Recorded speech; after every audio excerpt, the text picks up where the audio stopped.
Welcome to the Real Open House. I am your host, Josh Oleesky. Thank you for tuning in and subscribing to the Real Open House. This is the Real Open House, where we go beyond the front door.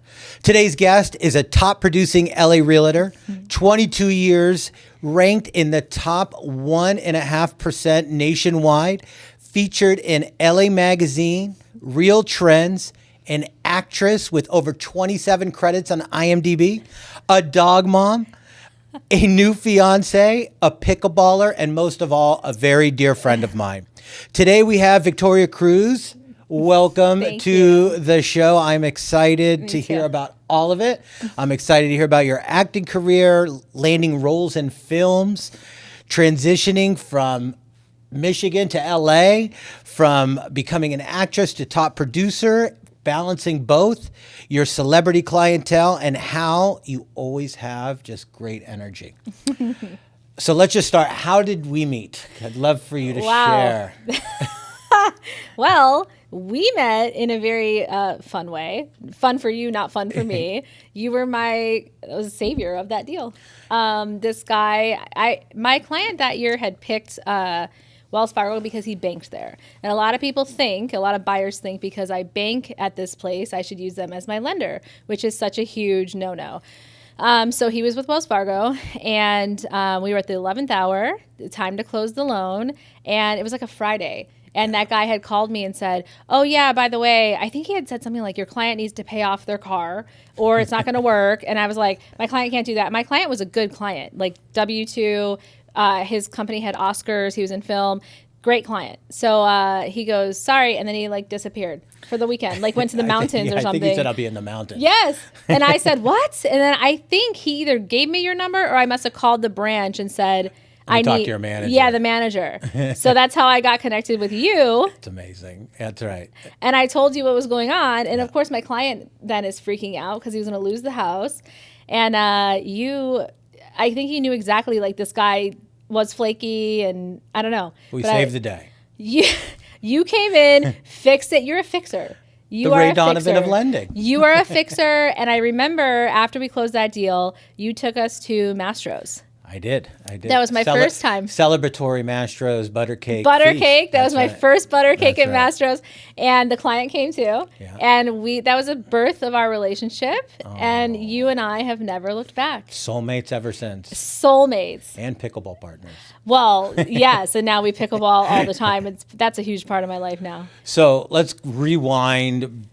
Go all the way back. You were born in New York City. New York City. And how then you moved from New York to Michigan. To the Midwest. And then to LA in what year? 2006, moved to Los Angeles. After college, I went to college in Michigan. I did real estate in Michigan, but not licensed as an agent like I am here. I worked with my dad's company, and he kind of worked with investors. So your dad was in real estate, yes. Which I did not know. He owned rental properties. Okay, so he did like the investment side. And so I remember I had bought the house. I drove the Escalade. We had a dog. I was married at the time.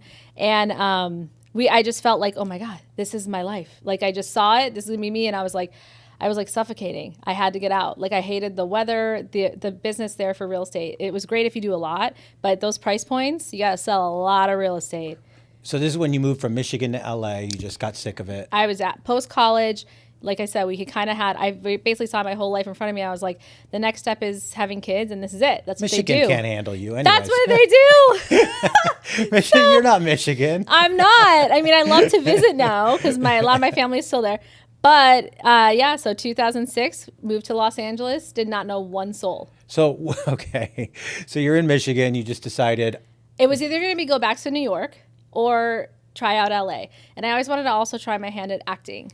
So the weather, I like having a car. New York, you can't really have that. Mm-hmm. And New York also has freezing cold weather. Right. So I was like, let's go to Los Angeles. And I had never been here, ever. I had never been to Los Angeles. So both parents are in Michigan. Yes. And how did they react to... My mom, I think she cried for days. Because also my sister was going to be buying a house near my house. Mm-hmm. We would have been 2 minutes apart and we're very close. And then my aunt was calling me, what are you doing? Everyone thought I was crazy. And then my dad, because I worked with him, he was trying to hand me off the business at that point and kind of semi-retire. But I just didn't want to always be under his footsteps. I wanted my own path. So that was rough. So did you go to school? I mean, did you? Yes, I minored in communications and Spanish in college, and I majored in business, economics. Got it. So no theater, no. No, I always did. Even in high school? I did theater in high school. Okay. Yeah, so you did theater in high school. But I also have a business mind, and I like to make money. And I didn't see a lot of money in the arts at that time. Right. So, so when I moved to LA, packed up the car, 2 dogs, moved into an apartment here, and just had to find my way. What part of town? When did you Beverly Hills. So you moved right to Beverly Hills? Of course, because in Michigan, where do you move? Beverly Hills. So you packed up the Escalade, drove to LA, yes, landed in Beverly Hills. Yes, at an apartment. And did you start doing auditions? I mean, how did I didn't know one soul. So not one person. Luckily, I moved into a place where there was really cool people, and there was like a talent manager that lived there. And the leasing guy that leased me my apartment was like, oh, you have built-in friends now. And he was great. And he took me to the Grove, and he introduced me to the talent manager. And I just happened to be looking at jobs, and immediately I found a broker in West LA that was looking for part-time.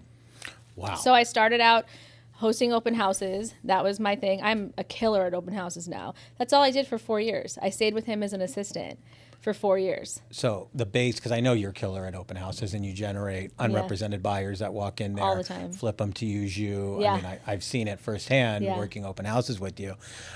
So going back to the acting transition, after you landed in Los Angeles, how long until acting? I found a really cool place in North Hollywood. It's still there, called Playhouse West. There was a bunch of actors that came out of there. Jeff Goldblum was one of them. Wow. Scott Conn and Jim Perrick. So they were all out of there. I met them all, and just kind of worked my way up through their levels. Mm-hmm. It was the Meisner technique. And I did the acting thing. It's my passion. So I did that for years, and then real estate part-time also. Then when I was with that broker part-time, he was great. Such a good person to learn from. He was really tough. Well, I just was like, okay, well, at that point I was doing the listing appointments. I was handling the buyers. So I told him I want to at least be a buyer's agent, not this part-time assistant. And he said, no, that's not my model. His biggest mistake, because I would have stayed with him forever. Oh my gosh. I'm so loyal. I stay with people too long. So it was a very, very scary leap, because I wouldn't have a salary anymore, and I was still doing acting. But I decided to go off on my own. And do you think acting shaped the confidence level for you to be that I've always been agent? very confident. I don't have that as a problem. But yeah, I did both for a while. I remember I took a few part-time jobs too, because I'm like that. Like, I have to always be bringing in some money. And when you start as your own realtor, you don't make anything. I mean, it's all commission-based, obviously. Right. You're like so starting I a new remember, business. one of the people, I was in this softball league for entertainment. So at one time we all went out after, and this one couple was like, oh, we want to buy something. And I was like, oh, I could be your realtor. And that was my first sale. And I'm still friends with them to this day. I ended up selling it later too. So I had my first sale, and it was like a $200,000 condo in Santa Clarita. I will take anything. Number one. I was doing acting, and I was doing that. But after a few years of that, I remember just being on set and having to write contracts. And then it was just such a pull that I was only doing half effort in both. So I think it was 2013. So 2 years on my own, and I had to just kind of make a choice, because I wasn't really excelling at either, if that makes sense, when you're half in, half out for both. So I made the choice, and I went to Keller Williams Hollywood Hills at the time. And at that time, it was a great office right by where I was living at the time. And I decided to just go all in with real estate. And even to this day, I do a movie or two a year, usually Lifetime or Hallmark, with directors that have worked with me in the past.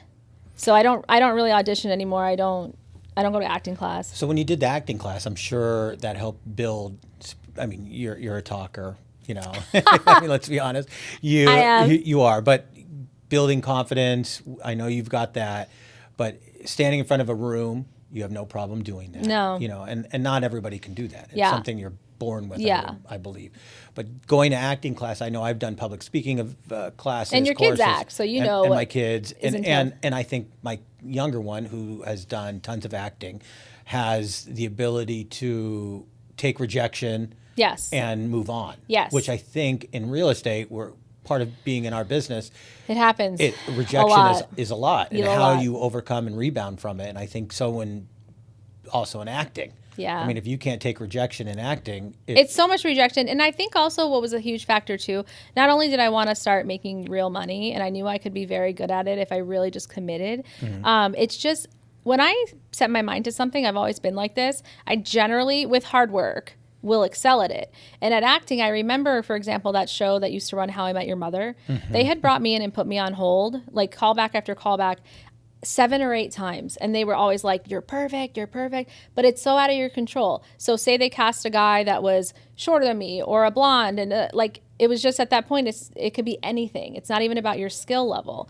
So I never got booked ever. And I just was getting so frustrated because it's like, I'm doing everything right. They're telling me there's nothing I would change. I can take direction, and I still wasn't getting booked. So I just was like, I'm not used to, I don't mind the rejection part, but when it's just, you're never really moving forward, I'm like, I don't know if I have it in me to do this for 20 more years. And so many friends you see that don't make it. And they've been doing it forever. I'm very competitive. Yes. So that was part of the reason I said, you know what, I think I'm just going to commit to the real estate. Because if I put my mind fully in that, I think that I really will excel. Yeah, and you're super relationship driven. Yes. I mean, I have been at your birthdays, I've been at housewarmings, I've been, Yeah. and the room is filled with previous clients, Yeah. which is rare. Yeah. You know, everybody that you know that you did business with are still your friends. Yes. You know, and consider you a Yes. friend, dear friends.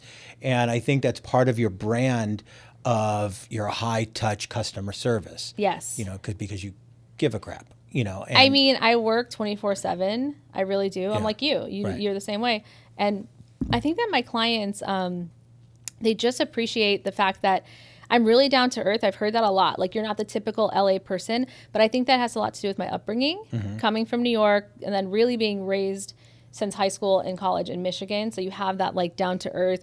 I try to genuinely relate with any person I come across. My mom's from the South. My dad's from the big city. I grew up in Michigan. So it's like, if someone's like, oh, you know, something about North Carolina. Oh my God, my mom's from there. I've spent every summer from there. I have family in Florida because all the Puerto Ricans, they migrate to Orlando from New York when they get older. So I have that. I've been to Texas a lot of times with the real estate conventions when I used to be with my old company.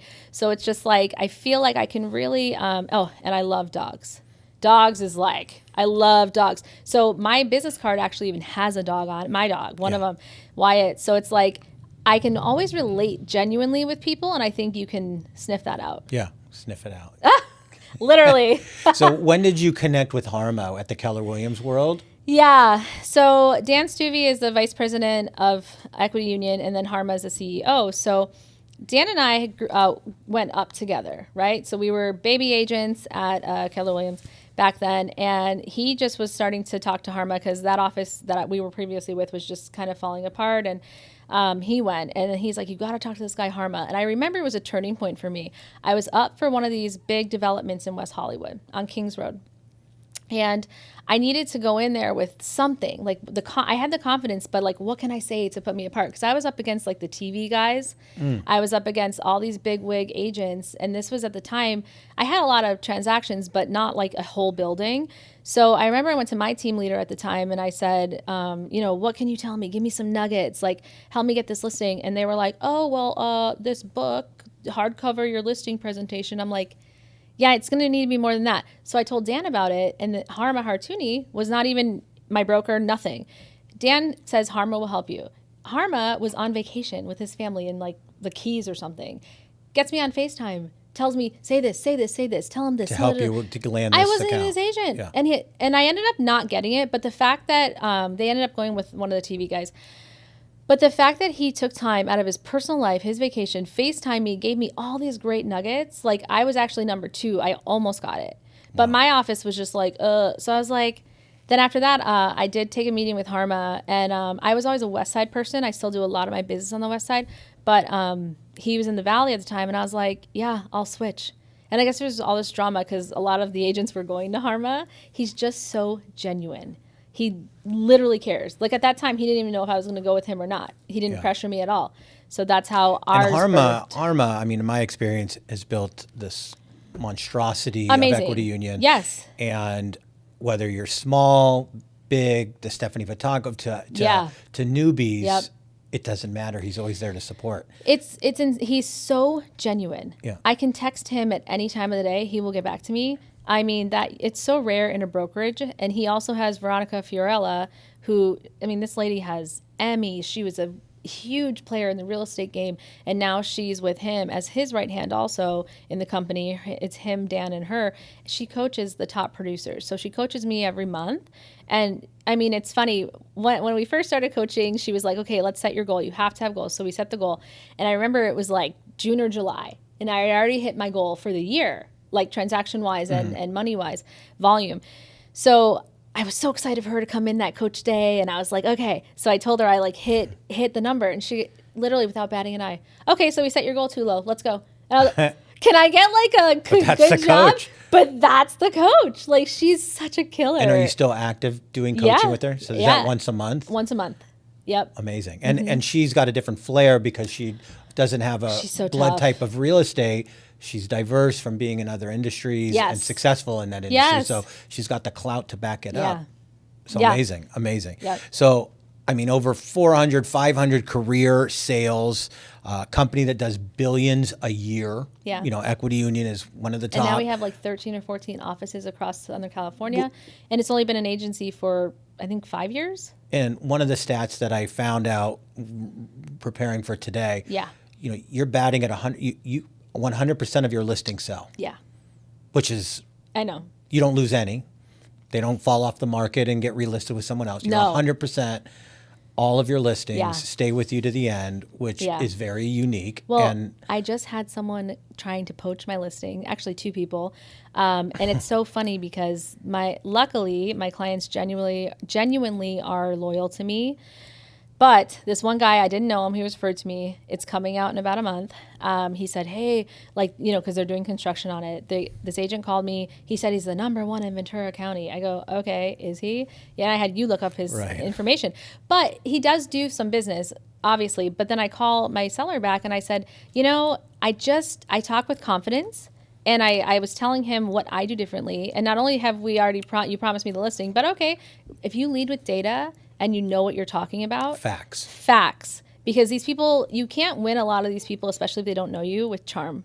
And I ended up keeping the listing. So he is still going with me. Oh, good. Yes. But this is such a cutthroat industry in Los Angeles. Like you have the listing and people are still going to secret call your agent. The bottom feeders come out. Listing.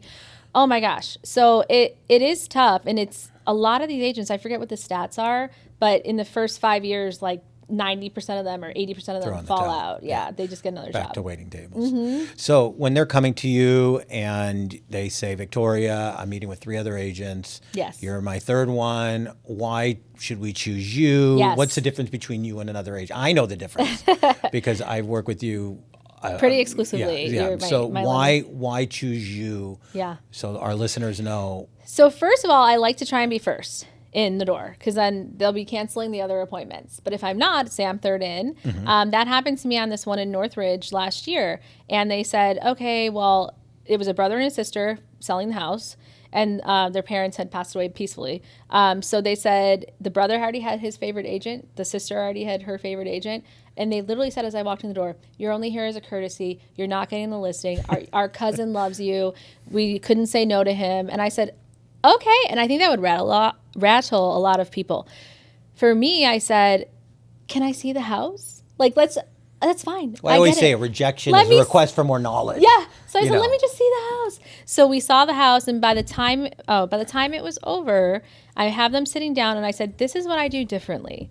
And I laid out what I do differently and what my strategy is, because a lot of times people are going to come in there, overpromise, underdeliver. I'm the opposite. I'm very conservative with the numbers I tell you, and I say, okay, if you say you wanted 1.5 million for your house, I'm going to list it 100,000 shorter than that, or that's called event pricing, or we go on at market price, but I want to cast a wide net. I'd love to get you a bidding war.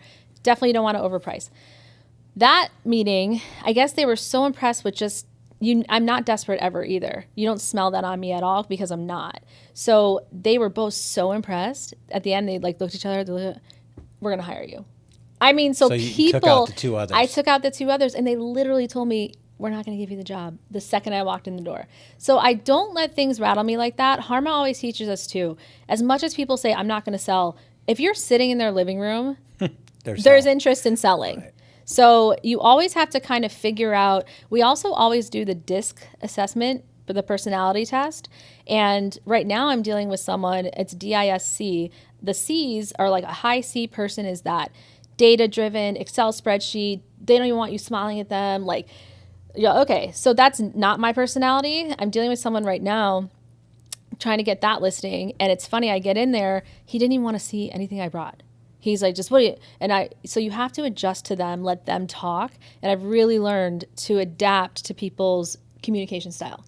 So what is is it an actual test you give the people? Or so is I don't give it to them. A mental test. They make us take the test. And actually, if I my now fiance, when we started dating, I had him take the test. It's like love language, right? You have to see if like you're compatible. And my coach had me do it. So they send it to me. I send it to him, and they get the results. I didn't. And then my coach analyzed it with me, and she said, "You guys are a perfect match." Because I'm a high D, which is like alpha, driven. Like I'm not super emotional, but I have some I, which is like the I is like social. You want people to like you. He is I with D, and I'm D with I. So it was a perfect match. Combined. But it's funny. He was like, you're a disc. He was like, I'm sorry, you're going to make me take a personality test? Yep. He did and it. Josh is running your credit. Yeah, exactly. And Josh is going to run your credit.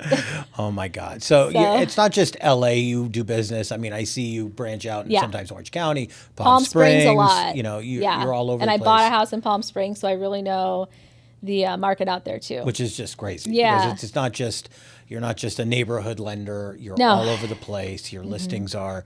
Well, I even have you do my loans for people in other states. Like my mom is always trying to refinance with you. She loves you. But even like Texas, or I referred someone in Virginia, DC area. My cousin uses me. Like people can be loyal to me, and I can still have a hand overseeing the deals, even if they're in other states. All right. Well, let's transition because, you know, going to your house, hanging out at your parties, you know, I see a group of people that are household names sometimes. Yeah. You know, you have a celebrity clientele base. You have this LA influencer group. You have just a variety of characters that you know. How did you build such a word of mouth network of entertainers, influences? I mean, it can't have been living in Melrose Place, you know. You know, and you have athletes. I mean, professional sports people. Yeah. You've got this book that is just and that's funny. At my 40th birthday, I know a lot of people were like, man, like you're the people here are like top. I'm like, well, no, I put myself in the right circles. A lot of it has come from the acting world as well.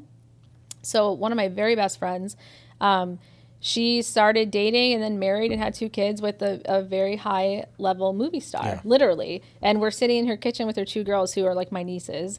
And he's waiting on us, like, and this is a guy who's like A-list. I know who you're talking about. I know, right. And I'm like, and he's the best. Right. I have other people from reality TV, of course, and this one guy who I sold their house to, he was like, the Football Hall of Famer, and I didn't even really know that, so I sent it to some friends who were into sports, and they were like, oh my God. And I saw like the bust that they give you for a Hall of Famer in the house. And I was like, yeah, you're going to want to cover that when I do my open houses because people are going to know who you are. Right. You know? There's no hiding it. But I just met people through, you know, I went to a lot of parties and I'm very like, hi, I'm Victoria, like just introducing yourself. One thing that they taught me early on was really never say no to a party.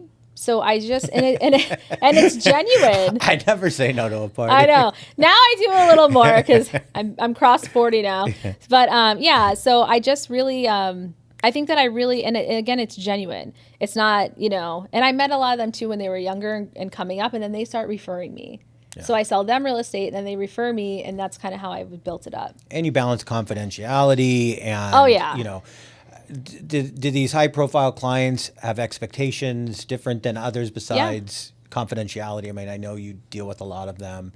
What do they expect from you versus schmo off the street? You know, what's so great is my friends who are high profile are so down to earth and so nice. Like, they're just looking at me for my level of expertise and my advice. Yeah. So like I said, like the football, I was like, yeah, you're gonna want to hide that, hide that, hide that. Okay, great. And they're just such good people. You know, some of them can be a little, like, more of the reality stars could be a little bit more demanding, but you just roll with it, you know, and I adapt to, like I said, their communication style, how they want to run this. With the high profile people, you don't do as many like private showings. They really need to just come to the open house. Right. And you can't tell who they are because on title, it's like an LLC. Right. Yeah. I mean, the good news is it's great for the business, but on the bad news is sometimes you open up Us Weekly and they're like, you see somebody buying a house that they didn't use you. Well, no, not only that. One time I was leasing a house. It was a huge house. Now I'm selling it. But because I do high-end leases as well. I couldn't reach the guy because I think we were trying to renew his lease. This was years ago. And I opened, not Us Weekly, but it was on Instagram or TMZ.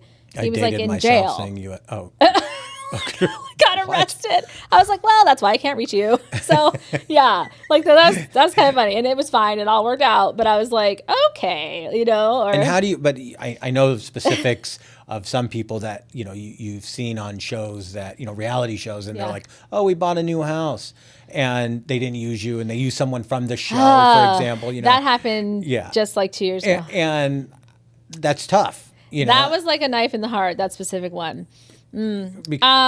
I did distance myself somewhat because actually I was told I would be their agent, and I think then they see someone on the show they're trying to get on, and then they use them, and I think I even had you run the stats. The person they used sold like one house in a year, and I sell 30 in a year, so it's kind of like. And it's tough. I mean, but that's got it. So it does affect you. It affects me more personally because I do, as driven as I am. If my very good friend were to use another realtor, I mean, this is my business. If you can't count on your very good friends to support your business, because whatever they do, if my friend has a makeup line, they wrote a book, I'm pumping that out. I support you. I buy that line of makeup or the book or whatever it is. I tell everyone to buy it. So I just feel like I'm going to support you. You should for sure support me. And I'm not asking you to support me if I'm not very good at my job. Right. So like, right. Right. You're getting the best of the best service. Yeah. You're just doing it so you can have better views on your Instagram. And not really getting the service that you actually need. Correct. So through your Hollywood world and all of this, you've definitely intertwined with lots of reality stars, from Vanderpump Rules to other shows. Yeah. You haven't been a cast member on these shows. No. But your sphere is incredible. Yeah. How did you get into that circle? I mean, how did you meet these people? Well, the funny part is on Vanderpump specifically, I had met one of the girls at a party from my acting school. One of the people there, and they had some good famous people in there. He was having a birthday party, and so I went to the party. I brought a girlfriend who I'm not friends with anymore, which is funny. She was meeting like a Tinder date that night and like disappeared. Oh, so I was just there by myself, like and obviously I knew the birthday boy, and he's famous as well. But like he's hosting, so just kind of sitting there, and I look over, and I hadn't really even watched that show at that time. And I look over and I see she was there, and her guy had a Detroit hat on. So I was like, oh my God, what's up, Detroit? Like, Michigan people love each other. Like, instantly, we're all best friends. So that's how that happened. And then she was like, oh yeah, this is my name, and I'm on this show. And I was like, really? And then other cast members came that night.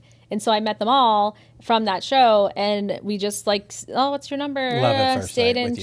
Stayed in touch. And then still friends to this day.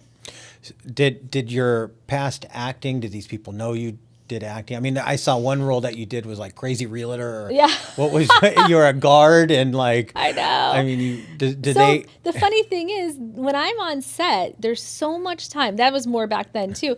So much hurry and wait. So you're sitting around and everyone's like, what do you do? What do you do? I'm like, oh, I'm in real estate. Oh my God. And everyone always has questions. Everyone loves real estate. So what's the market like? Oh my God, we want to stop renting. We want to buy. And that's how I made a lot of connections. I sold the last 3 directors of my movies, even like last year's movie I just did. I sold him his house and I sold the other one his house. And so it's like, I'm very good at just, here's my card. Like, let's connect on Instagram. And then they look me up and they're like, oh, like she really sells real estate. So it's legit. And I really do form real connections with these people. And then when they're ready, and I'm very good at staying in touch. Yeah. I mean, very good. Your follow-up is... like it's all the money is in the follow-up. Right. Yeah. I always say, I mean, that's how I got my wife. You know, it's like... Which I love your wife. With guys that are like, oh, I got her phone number. Well, if you don't use that phone number, it's nothing. Well, exactly. It's just data in your phone, you know. I'm very good, like on every holiday, I go through my phone. I tell this to all these agents. Start at A, all the way through. It can take like hours. But, you know, Merry Christmas, Happy Hanukkah, like, you know, whatever it is. And it's genuine. And they're like, oh my God, thank you for thinking of me. We send every past client every single month a newsletter, just like what's going on. We with do your cute dog Christmas on cards. it, because I get them. Yeah. So it's just about staying in touch. So talking about that, you know, some agents laugh and go, oh, mailers don't work. And then I always reference you. Yeah. Because they do work. They do work. 100%. I mean, you've landed... I know in the last 12 months, 2 or 3 deals, which your return of investment for these cards, you know, I look at them because I have a different mode of looking at agents in my neighborhood, so I can look them up and possibly get mortgage business out of them. But you actually turn and get business out of it, you know. The key is just being consistent. And, you know, Veronica, my coach, told me you have to have at least 3 legs of business, right?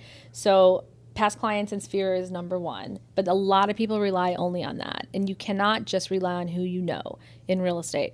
So my second has always been open houses. A lot of realtors, when they get to my level of production, they don't like to host their own open houses. And I get it. They put some newbie I would in love there. to have a Sunday off. Oh my God, what a dream. Yeah. But I don't. So I host my open houses. Genuinely, I always have listings, so I go to one of mine. If there's a rare instance where they're all in escrow or whatever, I'll sit someone else's open. It's whatever. I just want to meet buyers. That's a warm lead, you know? And then my third leg is a farming. Yeah, and farming leads me to my next piece of what you do in your neighborhood. You know, your Halloween party. I mean, just this weekend, I came to your house. You did a wonderful fundraising for the community for the mission, Hope of the Mission, raising clothes. I mean, your driveway was full. So many. I mean, what agents open their driveway for? I mean, it's an expected. You get tacos on Halloween. Yep. I don't care what I'm doing. I'm stopping by your house, even if we're going to something. You know, and all the neighbors know. Mm-hmm. And you own your neighborhood where you live, your community, you know. And but that's special. So we picked a big rectangle, and that way we door knock it 3 times a year. And we always door knock just before an event, because I just feel like it's stronger than saying, knock, knock, do you want to sell your house? You'll get the door slammed so much. Even when I'm knocking for an event, my assistant helps me too, and my buyer's agent. But I'm not selling. And I go, oh no, we're having a clothing drive. It's on so Saturday. Easy, right. Oh, what is that? Oh, you're Victoria. Oh, sorry. I was just having a bad day. Oh no, it's okay. So like, it's just about the conversations. And if I meet 5 new people and I get to help the community, that's 5 new people. And they'll say to me too, well, I'll probably never sell. And my script, and it's genuine, is like, well, I never want you to leave, but if you hear of anybody in the neighborhood that wants to sell, please pass them my name. And it's kind of like that. It's a backup plan. I mean, last year, I think I sold 4 in my neighborhood. In your pocket. In my pocket. And I probably put in 25,000, but the return was over 100,000. So I'll trade 25,000 for 100 any day of the week. Yeah. And it only keeps getting better too, because it's a time, the more time you put into your farm, the more people know you. Right. So, but again, that's my last and slowest leg of business. Yeah. Mm-hmm. And now I notice your TikToks, you've branched off into TikTok. You have the Mohawk guy. I mean, so, what drove you? Okay. Was this part of your coaching to? Kind of. So I sold a house, and the buyer's agent, I'm usually listing side. I'm probably 85% listings, 15% buyers. I love buyers. I just have a lot of listings. So I sold this house, and this guy, he was this like hot shot, good looking young gay guy, which I love. So he comes in and he's like, oh, my TikTok, I sell so much on TikTok. And I'm old now, right? So I'm like, what are the youngsters doing? So I was like, what are you doing, you kids out there? So he was showing me his TikTok, and he has all these views, and he gets people in LA, and it's, so I was like, well, luckily I have an acting background, so I can, do that. So this guy that I knew from the show Vanderpump Rules, he kills it at TikTok. So I just reached out to him. He used to do Nicole, the Pussycat doll, Nicole, I never say her name right, Schwerzinger. Okay. And she was just in Sunset Boulevard, and she was amazing. I went to see her in New York. So he used to do her TikTok. Well, I think she didn't need it anymore, so he was free. Basically, I hire him. He comes up with all the scripts and like the what I'm supposed to do. We knock them out. And he says he loves it with me because I'm very fast. Like, I get it. I know the blocking. I know. And some of the ones he has me do are kind of ridiculous. So you have to be confident in yourself. So I'm like dancing, and I'm like, oh my God. I feel cringe, but they get a lot of views. Does he charge you per TikTok? Or I just have him. I trust him. I say just do it hourly, because you have to edit them. You have to come up with the content. And then when we actually film together, that's hours too. So I just trust him. He bills me like once a month for the hours spent. Amazing. Yeah. And it's brand recognition. It is. You get out there. I mean, from this podcast, I've posted on the Real Open House on You've TikTok. had some that blew up. I had 6,000 views in 24 hours. Yes. I mean, unfortunately, the analytics was, 14 to 17-year-olds, 70% girls. I don't know. But people are always interested in real estate. And so my TikTok with him is all real estate based. Like, he'll take clips from like Home Alone, say, and that one where it's like, what do you do? Where's your wife? Where's your office? Right. He had me do that one, and that one I had to like memorize. But it was all about like when I think his clip was like when you're interviewing a buyer, and he had me at the table like, So it's just funny, and so that's kind of really taken off. I had one video over 250,000 views. That's viral. I mean, that's crazy. That's crazy. Well, also my fiance is a home inspector. He owns the company, but he also still does the inspections too, him and his partners. And so I've started to be putting him in there. People love it. Stop they love it. And the caption was like, took my hinge date home and he starts inspecting my house. But he actually was really inspecting because I had a leak. So I just filmed him. Was it when he was looking for the moisture? Yeah, so he had the moisture meter, and he was looking at the ceiling, and he saw the dark spot. And I think I said it behind him. I was like, ugh, like, great, he did find a leak. So I sent that to my TikTok manager, Brett. He like put some music on it and wrote that about hinge date coming home. 253,000 views. That's the and one. And all these comments, yeah. So it's just funny, like what blows up. But we try and film like once a month, and people love it. I love it. Well, now it's my favorite time of the show. It is rapid fire questions. Oh. All right. So one thing we do have in common, we're foodies. Yes. Favorite restaurant in Los Angeles. What is your favorite restaurant? I know that's a tough one. Because you know what I'd probably say, and you would know it because we go there frequently, Ocean Prime. Oh. I think so. Number one. It's just such a great atmosphere, and I love the food.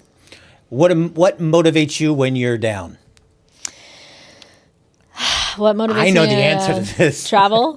Travel or blackjack or roulette, but just got back from Vegas yesterday. I know. That's what I'm saying. Yeah. So travel. I think traveling and just connecting with my friends. In Los Angeles, like I said, I literally didn't know one soul.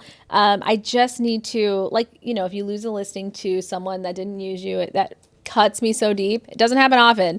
Right. Stuff like that. Or if you're in a hard escrow and things just are out of your control going wrong, I have to connect with my friends. I get out, I go to the beach, I love traveling. I pretty much have to have a travel booked at all times. You really do though. I really do. Like in my phone right now, there's 2 trips. We have a May trip, a June. Now we got to work on the rest of the year. Luckily, also my best friend, Dan, loves to travel. So if Ray's busy, we'll go. Me and him. You got Dan. First job? Ever? At the mall, American Eagle. I was selling sales. All right. I love it. This is the most important question of them all. Who's your favorite lender? Well, it's funny because I talk about you nonstop. right? I do. How you're such a killer. Like, you are such a problem solver and such a closer. That's how we met. And I tell people about you too. Like, I'm in the office every day, and I say to people, they're like, oh, this is happening. You got to call Josh.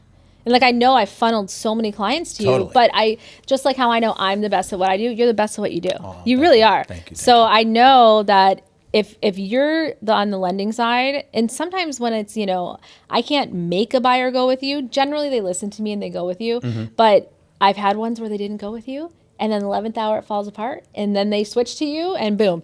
And you're like a 10-day or less loan approval. Well, this one we just got cleared right before I know, I got the text. And the other side, Dana, she knows me. Yeah.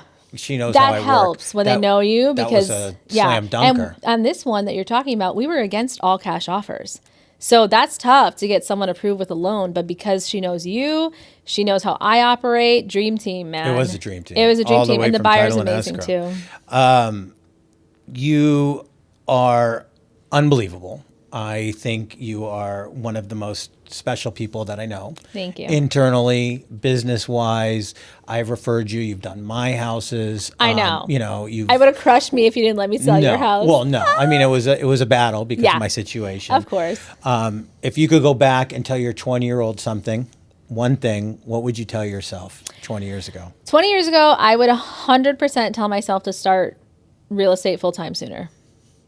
I wouldn't have done as much of my time dedicated to the acting. I think I could have done real estate more full-time and still done acting here and there versus acting with real estate here and there. I would have committed sooner. Really? To full-time real estate, yeah. Interesting. For sure. I love it. Yeah. And I change people's lives. And I just got a text today. I put one into escrow. You were doing the pre-approvals within a week. And it's a situation that she just needed it to sell. And she just, even today, was telling me, I am so impressed. My boyfriend's so impressed. My family's so impressed. Like, I know we always see you, sold this in escrow. Blah. She's like, but you really made this so seamless. And I just love that. It makes me feel so good. Well, and the repeat business you get from clients. I mean, this client today, this is second house we've done for him in 3 months. Yeah. And I met him as I was the listing agent. Wow. So he saw how I operated. And he worked with another agent. lender originally, too. Yes. I mean, we got him on both deals. And then I got him, he saw the one down the street that I had listed. He came in as the buyer. He said, I would love for you to represent me. And I'm like, oh, great. And then I said, well, you really need to use Josh. And he, luckily, like, when you have a nice track record like I do, they tend to listen to you. And then look how you are. Yeah, he'll never use another lender in his life. We're friends. I mean, now him and I are friends. Yeah. And we're talking about trucks. But you have that gift too. You genuinely connect with people, make them feel comfortable. And I've given you some hard ones. And I'm like, and you know what to do. Like, and you make them feel good and you give them the options with like this. And we really do problem solve together, because sometimes it's all about the numbers. Yeah. So I need you to step in. They don't need to hear it just from me. And you talk lending way better than me. So definitely. And I think we're genuine. I mean, ultimately, bottom line, because we both really care about people, and we wear our hearts on our sleeve. Yeah, and we always intend the goodness. And if it's not good, we'll tell you. Yeah, and that's why I think we're a great team. Well, you told me about this one, even this one. You were like, this buyer is not. He's not solid, right? And you've told me that before too. Right. So that's really important for my seller, and that's an service that I tell sellers that I offer, that my lender, even if he doesn't get the deal, will run all of their papers through him and make sure it's solid. I mean, who knows? That guy could have, in cross qualifying is what we're talking about. That is super important service for your seller, so we can weed through. So that makes me look good. It's your team. My team is gonna double look at everything and say, okay, this one's good. This one could be a challenge. And she was like, wow, why does he do that? I'm like, because he's my team and. Yeah, he does all my loans, so he doesn't mind taking a little bit of time, even if he doesn't get the loan. Right, and my first thing when they call, I'm not trying to take the deal away from you, which I truly am not. Yeah, I'm looking out for Victoria's listing. Yeah, I want to make sure her buyer is going to close, and so she looks good to her seller, and that's the bottom line. Yeah. Well, my dear, I really want to say thank you for being on my show. Yes. Where can the listeners find you on social media? Tell them what's your handles, how can they find you? Okay, so I have two Instagrams. One is Victoria Cruz Real Estate. That one is handled mostly by my assistant, but I kind of still see it. And then Victoria Cruz 22 is my personal Instagram. So there's two. Please follow. And then my TikTok is also Victoria Cruz Real Estate. Well, again, thank you. And I want to say thank you to my listeners for tuning in today and listening to my podcast at The Real Open House. You can find me at The Real Open House on Spotify, YouTube, iHeartRadio, Apple Podcasts. I'm everywhere now, and we have some super exciting guests coming up as well. So stay tuned in, and thank you for listening.